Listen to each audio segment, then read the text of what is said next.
So we are now shifting from a more masculine, energy-based environment of an organization to a more feminine organization where creativity thrives, collaboration thrives, there is a sense of belonging, there is a way of nurturing each other through support system. Hey everyone, welcome to Talk with Onye, and I'm your host Onye. Here we interview entrepreneurs, business owners, professionals, authors, creators, and more.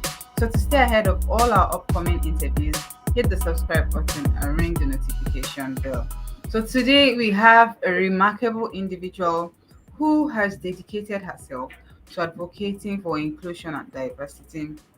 She's an authority when it comes to incorporating diversity into corporate spaces.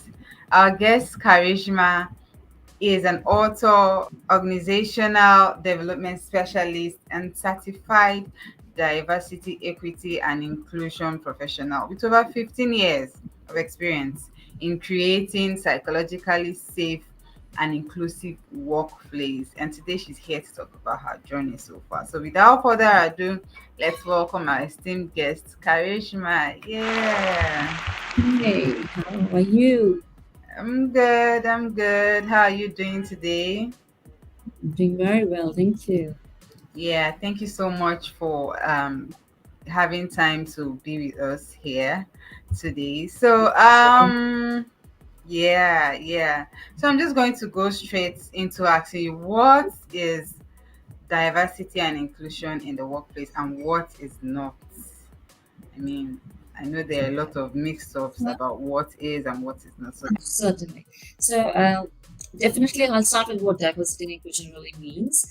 Diversity at workplace means collaborating with people who are coming from diverse backgrounds. And diverse backgrounds not only means caste, color, race, religion, geography, ethnicity, and all, but I think it also means that we bring together the differences and we celebrate differences together. For example, people coming from different backgrounds, they will come with different ideologies, they will come with different mindset. And in a workplace, with the difference of the thought process that we have, we collaborate. And that's where innovation and creativity starts to stem in. So that's the importance of diversity at workplace.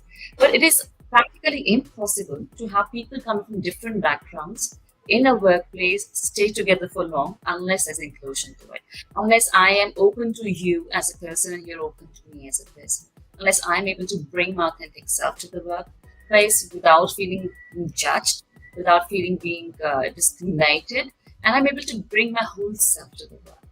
So that environment that I'm creating, that system that I'm creating, the breaking down of systemic barriers, the glass ceiling, and all of that together, what brings inclusivity at the workplace and therefore strengthens the bonds, fosters belonging at the workplace. So how did you get into can you tell us a little bit about your background? How did you get into DE&I? All right. So my journey started long back. Of course, there have been a lot of background information in terms of my personal journey before I actually got into the professional front. Of course, being a woman in an Indian setup, always being discriminated based on gender. Then moved on to the workplace. Of course, women generally do have experienced a lot of glass ceilings and systemic barriers in the progression. So all of that became a part of my journey. But what also became part of my journey was being an HR representative myself for over all these years. I was also having an eye and ear and also a shoulder of a lot of other people who used to come forward with their own grievances, with their own stories and their own complexities. Because see, when we are in a diverse workplace, there is a lot of intersectionality that plays. I may be assuming that I am a woman and maybe a similar story will come from another woman. No, because she will be having her own circumstantial situations, making her case probably more different, more complicated, perhaps.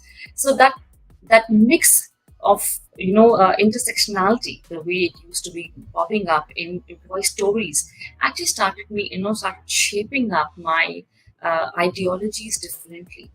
And I always wanted to do something because it was also not about empowering anybody else, but also empowering myself as a woman. right? And then, as life progressed, I moved into diversity and inclusion, taken up a lot of certifications because this is where I really wanted to make an impact, believing that be the change you want to see. Unless you create the impact, nobody else will come and do that impact, that course correction for you. So you have to, hold it in your hands before you give it to somebody else. And from there, my journey started into diversity and inclusion. That's interesting. And so you decided to write a book. Can you tell me the inspiration behind the book?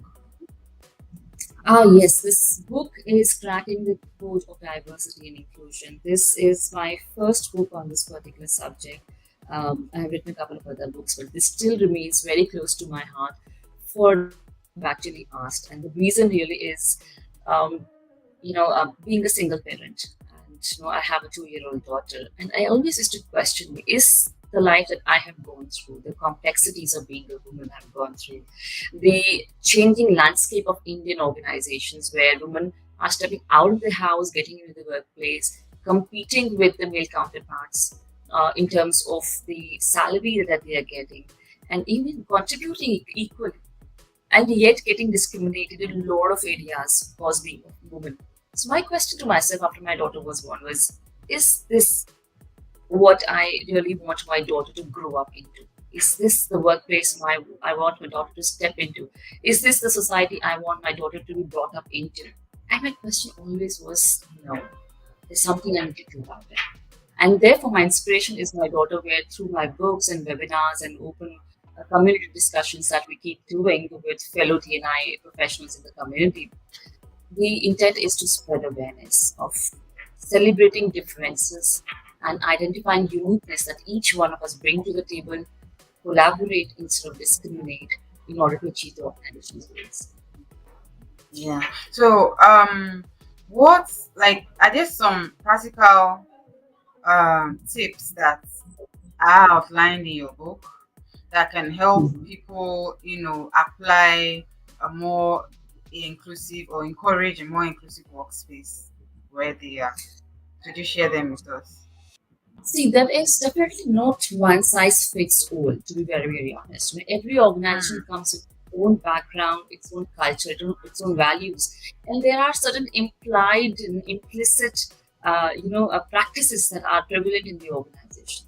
And every team will have a different culture.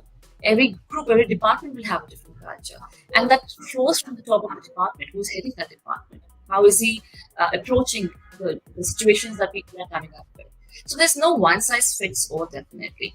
And it is always important for us to, whatever that we're planning to strategize in an organization or D&I perspective, to be always linked to a common objective, which is technically what? For an organization, technically we are looking at some kind of a growth, some kind of an improvement at an organizational level. So how do I, as a D&I consultant or a professional, integrate all of these strategies that you're asking to the overall mission and vision of the organization? And from there, once I have my integrated, D&I, based on the integrated D&I model that I talk about in this particular book, then how do I take that strategy, build some kind of a mission and vision statement or a D&I charter, which is relevant to the value system of the organization? Because there has to be a connection, there has to be strategic correlation. And from there, I cascade it down. What is it for each department to work on? Within the department, what is there within each unit that they can do?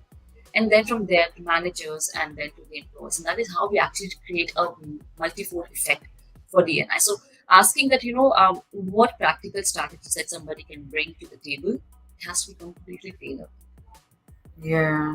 Yeah. So when organizations want to work with you, or how do they?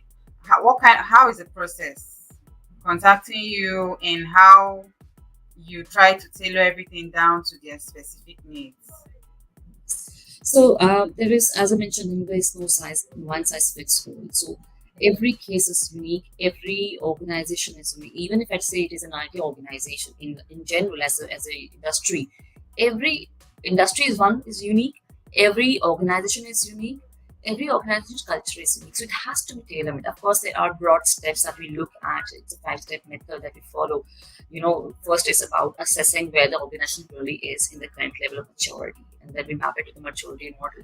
From there, we understand, okay, this is where the organization is, and this is what if the organization is really wanting to. Is it 1-step jump or 2-step jump or 3-step jump?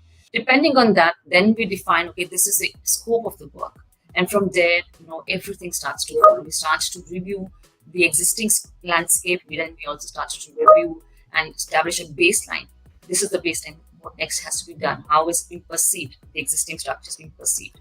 So we do some kind of global assessment for that particular organization, and from there we start to drill it down to the strategy level, to the KPIs, and develop measures, need and lag measures, what needs to be developed over a period of time. It's not you just go and implement something and you say, okay, 6 months, project done. No, because D&I is all about influencing the culture. It's not just about putting a system there and we say, okay, it's done. And to ensure that a culture, a change in culture for that matter, remains stable and sustainable, it is at least a 3-year journey that organizations have to take in order to start seeing meaningful changes in our lives in the current scenario. Yeah, I know you mentioned this a little bit, but how early should organizations start incorporating D&I into there? Is it just for matured companies, or are there stuff that new, baby companies could also integrate little by little? So I think for a lot of organizations, inclusion is the foundation of its cultural definition. For many organizations, they are far away from the reality. Plus, these days, in the last about I would say 10 years, if not more, a lot of I would say countries have realized, because the UN has also started talking about diversity inclusion in different fragments and segments across the globe, and have started putting it as a mandate in the human rights, which the UN defines as its charter. And taking a clue from there, a lot of countries have started coming up with their own laws and amendments and acts which are essential for the organizations to follow and abide with. For example, in India, we have LGBTQIA plus, which is now being taken up. The Pride movement is now being seeking recognition after the Transgender Act was passed. And the PWD bill, which is passed in 2016, again, persons with disabilities. So a lot of the shifts are happening in the workplace, but they're happening at a slower pace. With the agenda of D&I and consulting like these, and for that matter, even training for HR people who wants to establish their own in-house D&I framework, so they have to take step by step, 1 step at a time. But journey is there. It's already defined by a lot of countries, a lot of organizations. So today, if I say that is D&I a choice for an organization, it is definitely not a choice. Neither from compliance perspective, nor from the perspective of the employee. Because today, the market is so open that if I do not feel the sense of belonging to an organization, if I do not feel that this is a workplace I would really want to love to come to every single day, I might find a job in another place.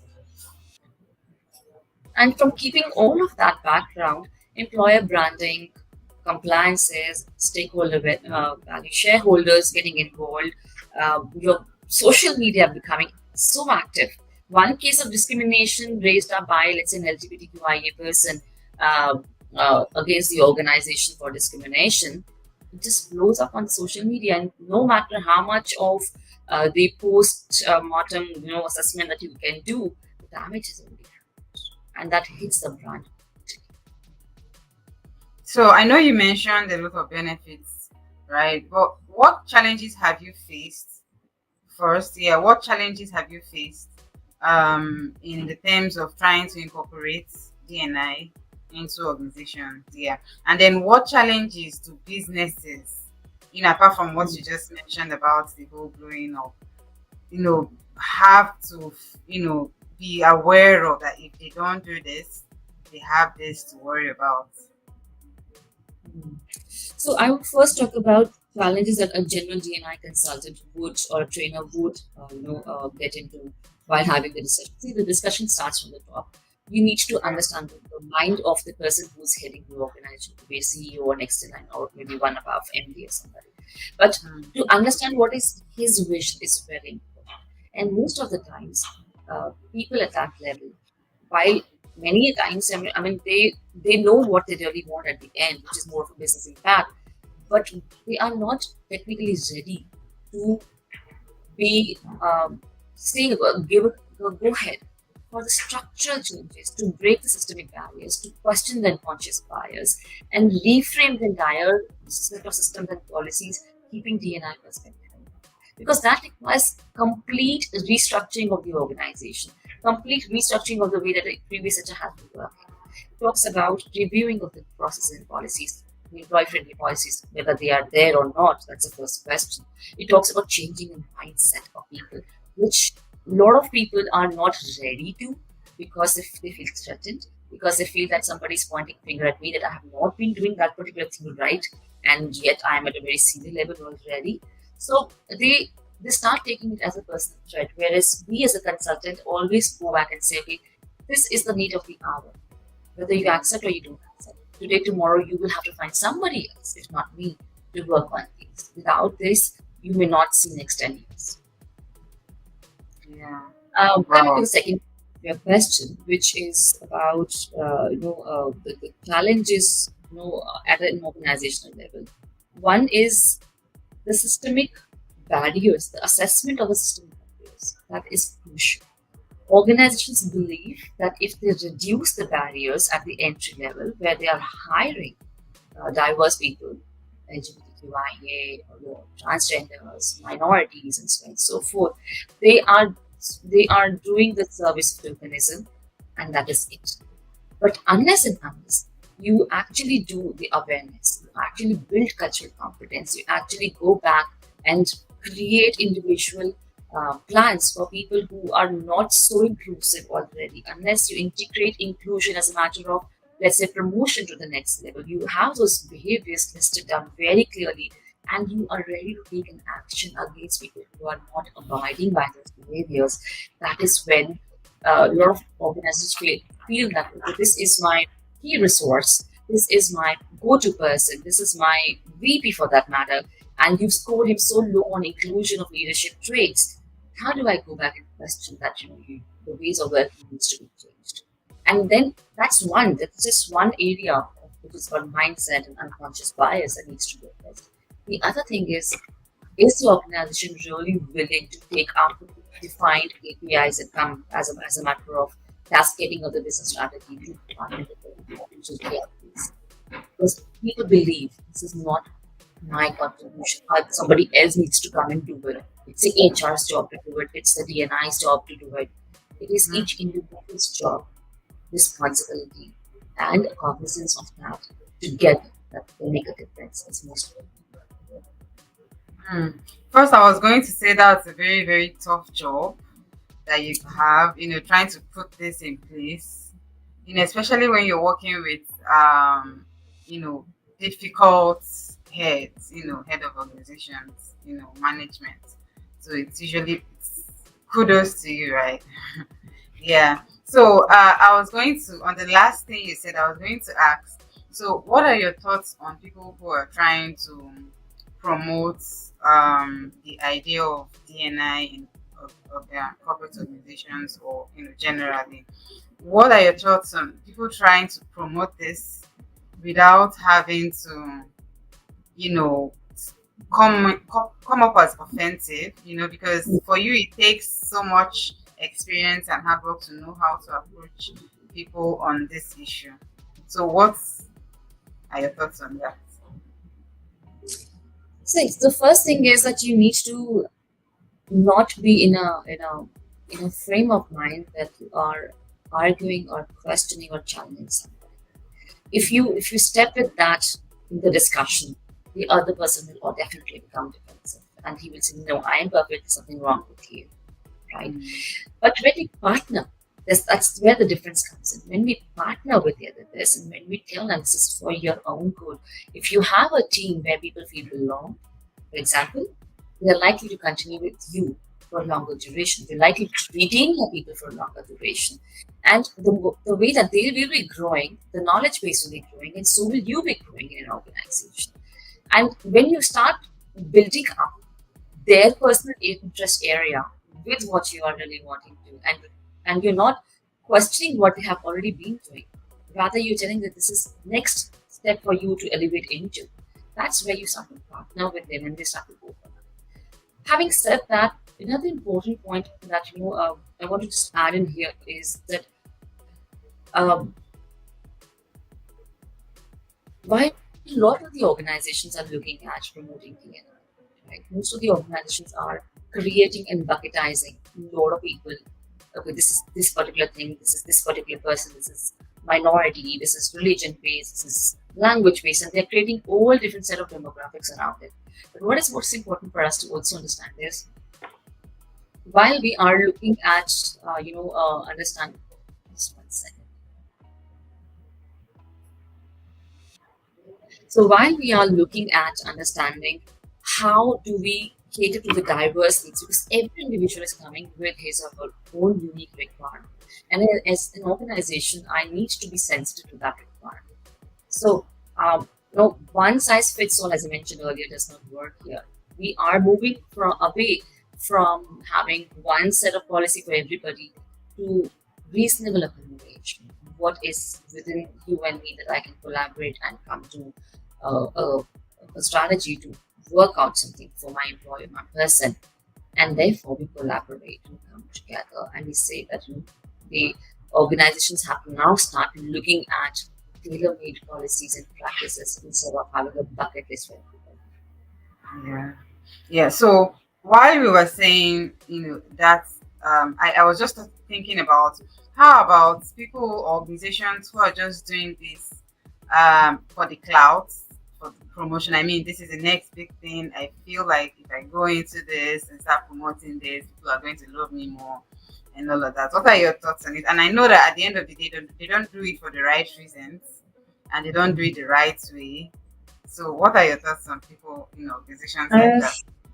See, irrespective of whether you're doing it rightly or not, definitely what is more important is that you have the right reasons to be doing it.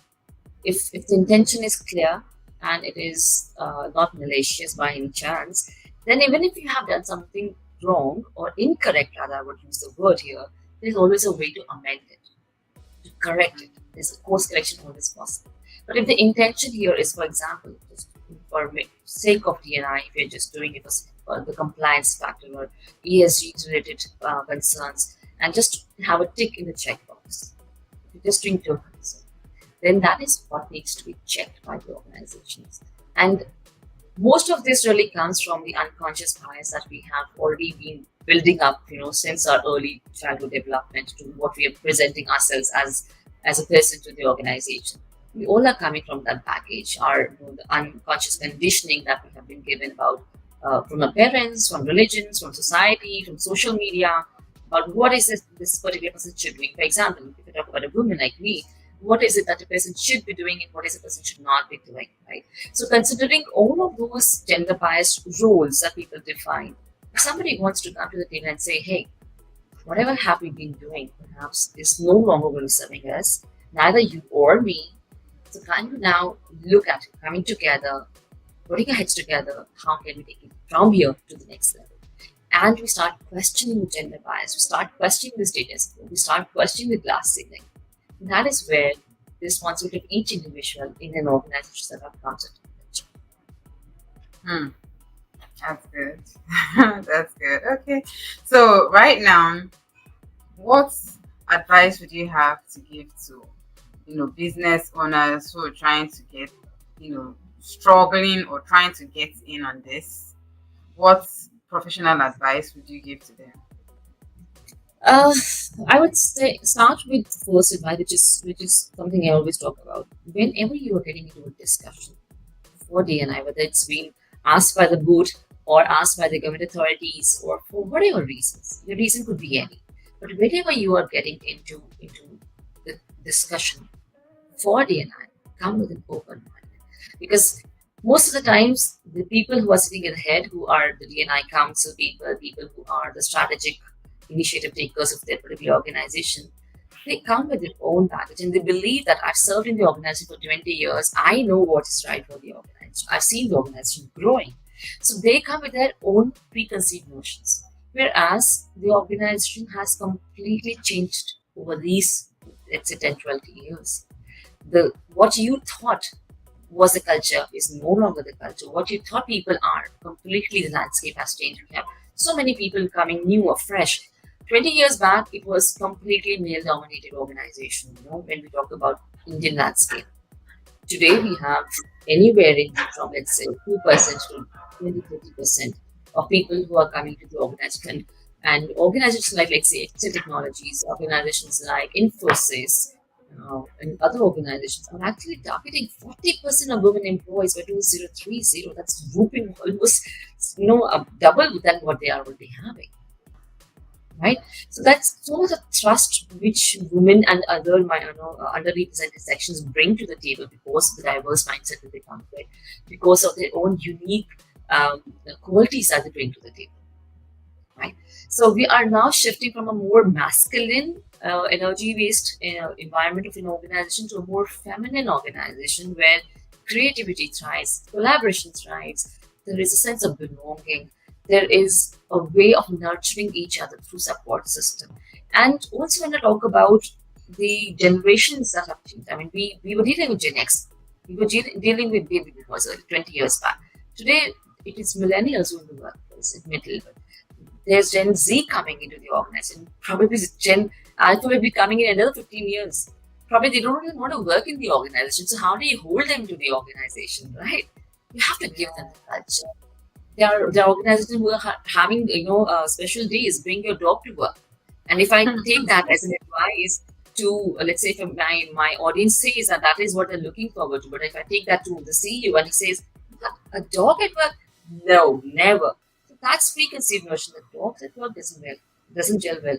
But if they are coming with that open mindset and they're willing to accept that there is a need of shift that needs to be happening in the organization, D&I framework, any D&I framework, any system, any policies will work provided it is rooted in respect, transparency, authentic self-expression, and true sense of belonging.